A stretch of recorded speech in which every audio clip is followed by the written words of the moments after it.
Operation किया जाए, ताकत का इस्तेमाल किया जाए, ये पाक अफगान कशीदगी का बुनियादी नुकता है, टीटीपी का ही मामला है। और आर्मी चीफ ने इस इजलास में बड़ा खुलकर कहा कि हमारे लिए सबसे पहले पाकिस्तान है कि टीटीपी की क़यादत अफगानिस्तान में मौजूद है, प्लानिंग सारी अफगानिस्तान में होती है और फिर पाकिस्तान के अंदर हमले किए जाए। हल यही है कि कुछ इलाके जो हसास हैं वहाँ नकल मकानी के लिए लोगों को कहा जाए, वो इलाके खाली कराए जाएं, वहाँ पे फुल फ्लेज ऑपरेशन किया जाए। आर्मी चीफ ने इस मौके पर कहा कि ये गुड और बैड तालिबान की जो इस्तिलाह है ये पैदा करता है सियासी जमातों का खुद, और आपने कला कमा भी करना है। अब तो जाहिर है कि सूरत हाल काफी बदल चुकी है। अब तो गुड और बैड की तखसीस और तकसीम नहीं है कि तुम क्या चीज हो, तुम्हारी हैसियत क्या है और वगैरह वगैरह। तो इसमें आर्मी चीफ को भी मुदाखलत करना पड़ी। जाहिर है कि वो उसको चेयर कर रहे थे। मुख्तलिफ सियासी कायदीन ने और खसूसन ज़राए ये बताते हैं कि आर्मी चीफ ने बैरिस्टर गौहर की तरफ इशारा करके ऐसे किया कि जी ये क्या सिलसिला है, ये क्या चक्कर चल रहा है। एमल वली खान, इन्होंने भी सूबाई हुकूमत पर बड़ी सख्त तनकीद की और कहा कि जी सूबाई हुकूमत के अंदर तालिबान जो है वो बैठे हुए हैं। इस पर भी एमल वली खान और अली गफूर के माबैन तल्ख जुमलों का तबादला। उन्होंने कहा आप नाम लें। अस्सलाम वालेकुम नाज़रीन, मोअम्मर कज़ाफ़ी एक मरतबा फिर हाजिर है नया दौर के प्लेटफॉर्म से। नाज़रीन, एक मरतबा फिर हमारे बड़े ही प्यारे गेस्ट फिदा दिल साहब हमारे साथ मौजूद है। अस्सलाम वालेकुम सर। वालेकुम अस्सलाम। जी जनाब।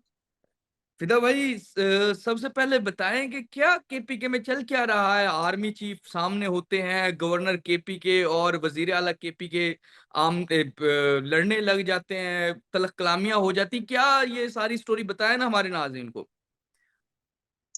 देखें, पहले तो आपका शुक्रिया और इंतहाई अहम इजलास था।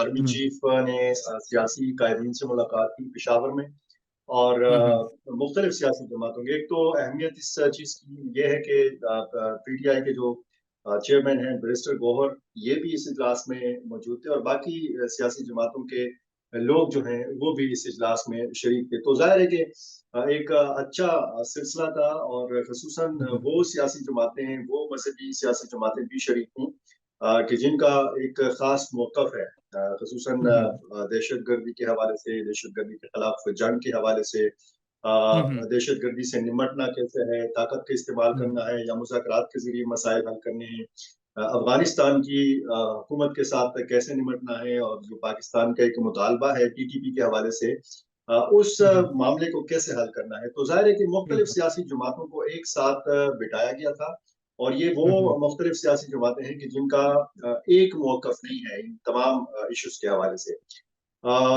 ये इंतहाई अहमियत की हामिल बातें हैं कि इसमें ज़ाहिर है कि फ़ोकस तो ज़ाहिर है कि पूरा वॉर ऑन टेरर के ऊपर रहा, दहशतगर्दी के हवाले से जो मामलात थे और अफ़गानिस्तान का मामला भी डिस्कस हुआ। लेकिन इसमें इंतहाई अफ़सोस की बात ये है कि इसमें गवर्नर और वज़ीर आला जिस तरीके से पहले ये बच्चों की तरह लड़ते रहे हैं, आर्मी चीफ की मौजूदगी में, बाकी सियासी कायदीन की मौजूदगी में इनका पहली दफा ये वो नहीं था, इस तरह का टाकरा नहीं था, बल्कि जो पब्लिक हुई हैं चीजें, जो अंदर की खबरें बाहर आई हैं, तो जाहिर है कि इंतहाई अफसोस होता है क्योंकि सूबे के दो बड़े जो हैं, बजाय ये कि ये इश्यूज के ऊपर बात करें, ये मसाइल के हल की बात करें, वो जिस तरीके से पहले एक दूसरे के खिलाफ बयानात दागते रहे हैं, बिल्कुल उसी तरह फिर ये आमने सामने थे। और अगर ये मेरा ख्याल है कि अगर आर्मी चीफ मौजूद ना होते तो शायद ये हाथापाई तक बात पहुंच अच्छा। सकती थी, नौबत पहुंच सकती थी। तो बहरहाल होना नहीं चाहिए था। ये इंतहाई संजीदा एक इजलास था। गो के इस इजलास के हवाले से भी तरह तरह की बातें हो रही हैं, तरह तरह के तबसरे हो रहे हैं, क्योंकि ये तो एक ऐसा फोरम नहीं था कि जहाँ पे फैसले किए जा सकें। यहाँ पे मुशावरत थी, एतमाद में लिया जाना था, या सियासी हिमायत हासिल करनी थी अस्करी क़यादत को। तो ज़ाहिर है कि जब ऐसे मामलात डिस्कस हों, इंतहाई हसास मामलात डिस्कस हों और फिर उसमें इस तरह की तल्ख़ी जो है वो सामने आए, सर, तो सिवाय अफ़सोस के फिदा क्या कहा भाई, जा सकता है? इनकी जो आपस में हुई थी, केपी के जो गवर्नर हैं और वजीर आला केपी के हैं, किस बात पर ये तलख कलामी हुई आपस में, और फिर आर्मी चीफ का क्या रिएक्शन था उस मीटिंग में, उस इजलास में। देखिए, अंदर की जो खबरें हैं वो ये है। एक तो एक इसका बैकग्राउंड ये है कि दोनों गवर्नर और वज़ीर आला जो हैं ये डेरा इस्माइल खान से ताल्लुक रखते हैं और अच्छा। ये दोनों एक दूसरे के हरीफ रहे हैं। कौमी असेंबली का हुँ, इलेक्शन जब लड़ा तो मौलाना फजल रहमान, अली अमीन गंडापुर और फैसल करीम कुंडी, ये हुँ, हुँ, तीन उम्मीदवार थे। और फिर अली अमीन गंडापुर ने वो इलेक्शन जीत लिया था, और जाहिर है कि उन्होंने फिर सूबाई सीट भी जीत ली थी, और वो फिर हुँ, हुँ, सूबाई असेंबली का की जो नशिस्त है वो उन्होंने अपने पास रख ली थी, और कौमी असेंबली का वो छोड़ दिया था। उनके भाई फिर ज़िमनी इलेक्शन में मुंतखब हो गया है। तो ये सिलसिला वहां जी, से चल रहा है। ये एक दूसरे के बहुत करीबी अजीज भी हुँ, हैं, करीबी रिश्तेदार भी हैं। बैकग्राउंड हुँ, इस हुँ, चीज का ये है। और जाहिर है कि एक का ताल्लुक पीपल्स पार्टी से है, दूसरे का ताल्लुक पाकिस्तान तहरीक इंसाफ से है। तो यहाँ पे जो इस इजलास में बात हुई, मुख्तलिफ सियासी रहनुमाओं ने बात की, अली अमीन गंडापुर ने भी बात की, और उन्होंने इस सिलसिले को काफी अप्रिशिएट किया कि जी एक साथ आर्मी चीफ ने मुख्तलिफ सियासी कायदीन को बिठाया हुआ है।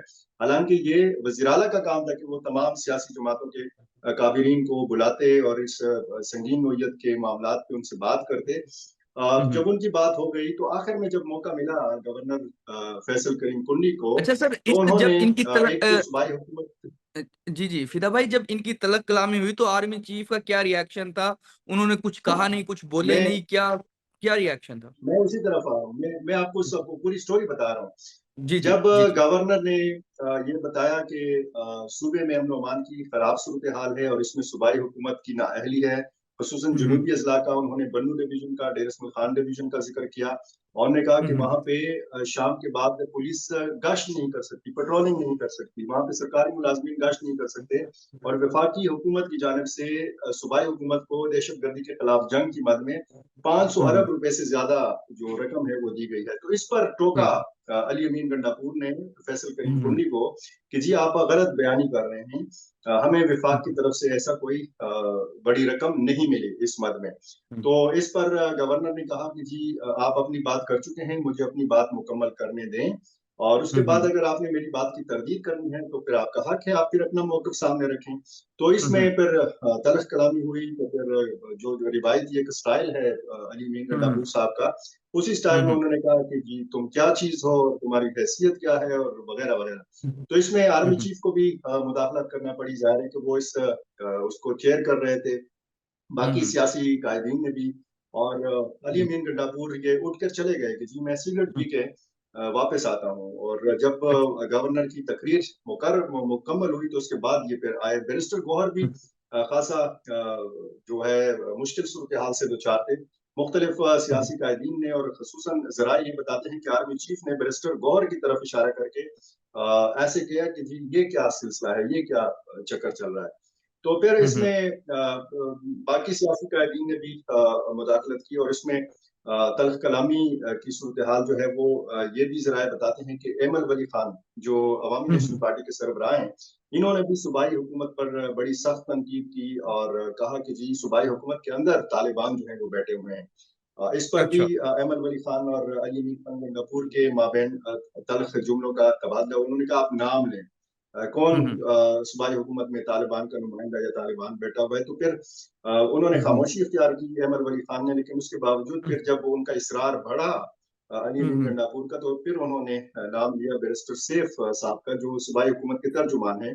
और उन्होंने हुँ, कहा हुँ, अली अमीन गंडापुर ने कि उनका एक जिहादी बैकग्राउंड तो है, और उसका वो खुल्लम खुला इजहार भी करते हैं, इसमें कोई कबाहत नहीं है। तो ये ठीक है। सारा इस सिलसिले।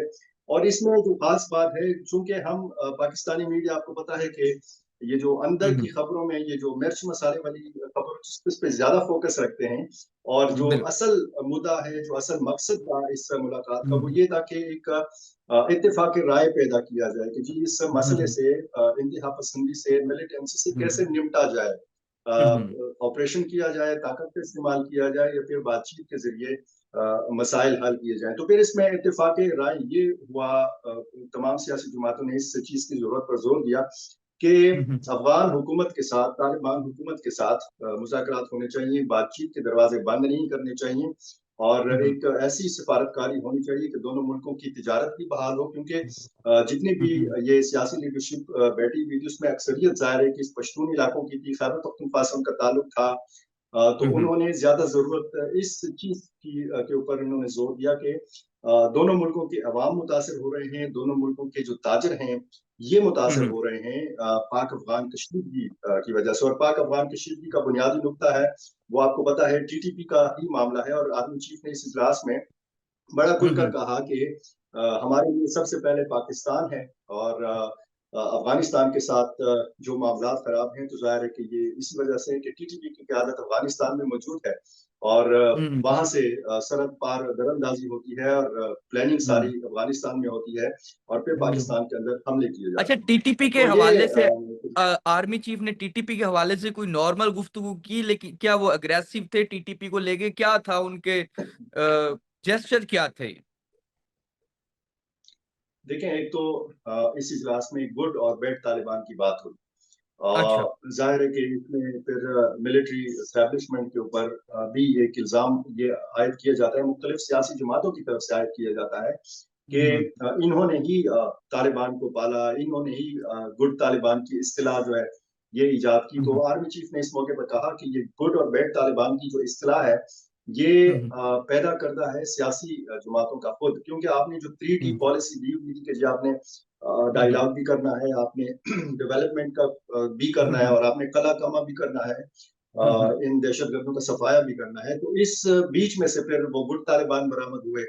तो फिर हुँ, हुँ। उन्होंने लगाया ये इल्ज़ाम सियासी जमातों के ऊपर, सियासतदानों के ऊपर कि ये उनकी तरफ से ये इस्तिलाह जो है ये सामने आई है। अब तो ज़ाहिर है हुँ, कि हुँ। सूरत-ए-हाल काफ़ी बदल चुकी है, अब तो गुड और हुँ, हुँ। बैड की तखसीस और तक़सीम नहीं है। तो हुँ, इसमें हुँ। ज़ाहिर है कि इसी हवाले से बातचीत हुई, क्योंकि जब अज़्म इस्तेहकाम का ऐलान किया गया था, आपको याद है, तो उसपे शदीद रद्द-ए-अमल आया था सूबाई हुकूमत की तरफ से भी, हुँ, खुद हुँ। वज़ीर आला अली अमीन गंडापुर की तरफ से, मुख्तलिफ सियासी जमातों की तरफ से, और फिर इस हुँ, हुँ। इजलास के बाद भी अली अमीन गंडापुर ने बात की है कि हम किसी सूरत ऑपरेशन की इजाज़त नहीं देंगे। तमाम जो सियासी जमातों के लोग थे, उनमें हुँ, हुँ। सिवाय ज़राए ये बताते हैं कि सिवाय परवेज़ खटक के, साबिक वज़ीर आला जो हैं, उन्होंने ये हुँ, हुँ। कहा कि हल यही है कि कुछ इलाके जो हुँ, हसास हैं, वहाँ नकल मकानी के लिए लोगों को कहा जाए, वो इलाके खाली हुँ, हुँ। कराए जाएँ, वहाँ पे फुल फ्लेज ऑपरेशन किया जाए। लेकिन बाकी जो बिल्कुल। सियासी अकाबरीन थे, उन्होंने ऑपरेशन की भरपूर हुँ, मुखालफत की। उन्होंने कहा कि हम किसी सूरत इस चीज़ की इजाज़त नहीं देंगे कि हमारे इलाके के लोगों को कहा जाए कि जी अपना घर-बार छोड़ें, अपना कारोबार छोड़ें और नकल मकानी कर हुँ, लें। हुँ। तो बिल्कुल। लग ये रहा था कि सूरत-ए-हाल जो है इस तरफ थी कि अस्करी क़यादत ये चाहती है कि हुँ, हुँ। एक तो पॉलिटिकल जो लीडरशिप है, वो इन हुँ। सारे मामलात को ओन भी करे।